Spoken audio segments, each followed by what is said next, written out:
కొద్దిసేపట్లో Jubilee hills ఉప ఎన్నికకు సంబంధించినటువంటి కౌంటింగ్ ప్రారంభం కానుంది. మనం కౌంటింగ్ జరిగేటువంటి ప్రాంతంలో ఉన్నాము.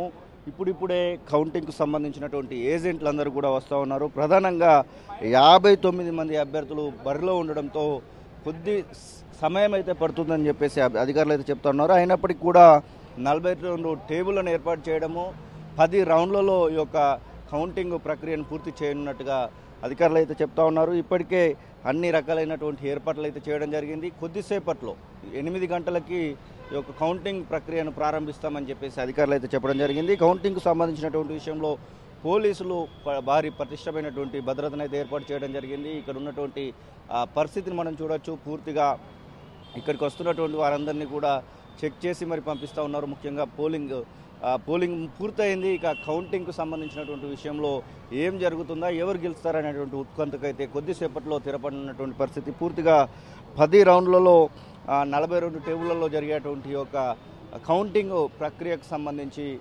కీలకమైనటువంటి అప్డేట్స్ తొలి వెలుగులో లైవ్లో ఇవ్వడానికైతే మేము సిద్ధంగా ఉన్నాం. పూర్తిగా ఈ యొక్క కౌంటింగ్ ప్రక్రియకు సంబంధించి అంటే గతంలో ఉన్నటువంటి ప్రక్రియలో కాకుండా ఎల్ఈడి స్క్రీన్లను ఏర్పాటు చేయడం, దాంతోపాటుగా ఈసీకి సంబంధించినటువంటి అప్లికేషన్లో కూడా పూర్తి స్థాయిలో ఈ యొక్క వివరాలను కూడా అంటే ఏ రౌండ్కి సంబంధించి ఆ రౌండ్కి సంబంధించినటువంటి వివరాలను కూడా ఉంచబోతున్నట్టుగా ఇప్పటికే కర్ణన్ ప్రకటించడం జరిగింది. ఐఏఎస్ ఆఫీసర్ ఈ యొక్క ఎలక్షన్కి సంబంధించినటువంటి బాధ్యతలు చూస్తున్నటువంటి ఐఏఎస్ అయితే చెప్పడం జరిగింది. పూర్తిగా దీనికి సంబంధించినటువంటి విషయంలో ప్రధానంగా పోలైనటువంటి ఓట్లు చూసుకున్నట్టయితే ఉంటే 1,94,631 ఓట్లు పోలయ్యాయి.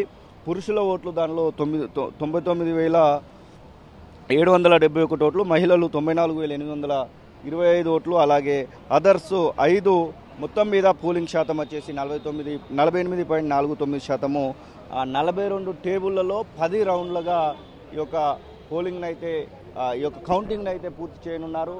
ఇక్కడికి ఇప్పుడిప్పుడే వస్తున్నటువంటి ఏజెంట్లను కూడా మనం చూడొచ్చు. ఏజెంట్లందరూ కూడా ఇప్పుడిప్పుడే చేరుకుంటూ ఉన్నారు. కౌంటింగ్కు సంబంధించినటువంటి విషయంలో ఎలాంటి ఇబ్బందులు తలెత్తకుండా పూర్తి స్థాయి భద్రతను అయితే ఏర్పాటు చేయడం జరిగింది. మరికొద్ది సేపట్లో ఈ యొక్క కౌంటింగ్కి సంబంధించినటువంటి ప్రక్రియ ప్రారంభం కానుంది. ఇప్పుడిప్పుడే అభ్యర్థులతో పాటుగా కౌంటింగ్ ఏజెంట్లు కూడా వస్తున్నటువంటి సిచ్యువేషన్ చూడొచ్చు. ప్రధానంగా 59 మంది బరిలో ఉండడంతో ఈ యొక్క ప్రక్రియ అనేది కొద్దిగా ఆలస్యం జరగచ్చు అని చెప్తున్నారు. తుది ఫలితం వెలువడడానికి 1 గంట 1.5 వరకు కూడా సమయం పట్టచ్చు అనేటువంటి మాటలైతే మనం వింటూ ఉన్నాం. చూడొచ్చు పూర్తిగా భారీ పటిష్టమైనటువంటి భద్రతను అయితే ఏర్పాటు చేయడం జరిగింది.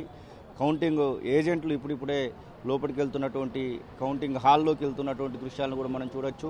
పూర్తి స్థాయిలో ఒక రకంగా చెప్పాలంటే క్షణక్షణం ఉత్కంఠ అనేటువంటి సందర్భమే మనకు కనబడతా ఉంది.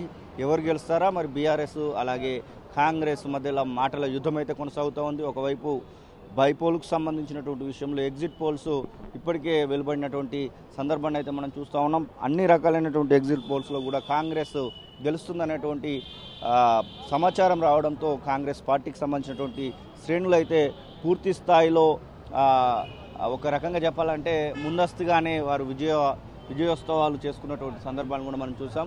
కానీ తుది ఫలితం వెలువడడానికి మాత్రము ఈరోజు మధ్యాహ్నం 1 గంట వరకు కూడా సమయం పట్టచ్చన్నటువంటి సందర్భాన్ని అయితే మనం చూస్తూ ఉన్నాం. మరి ఎవరికి విజయం వరిస్తుందని తెలియాలంటే 1 గంట వరకు అయితే వెయిట్ చేయాల్సిందే.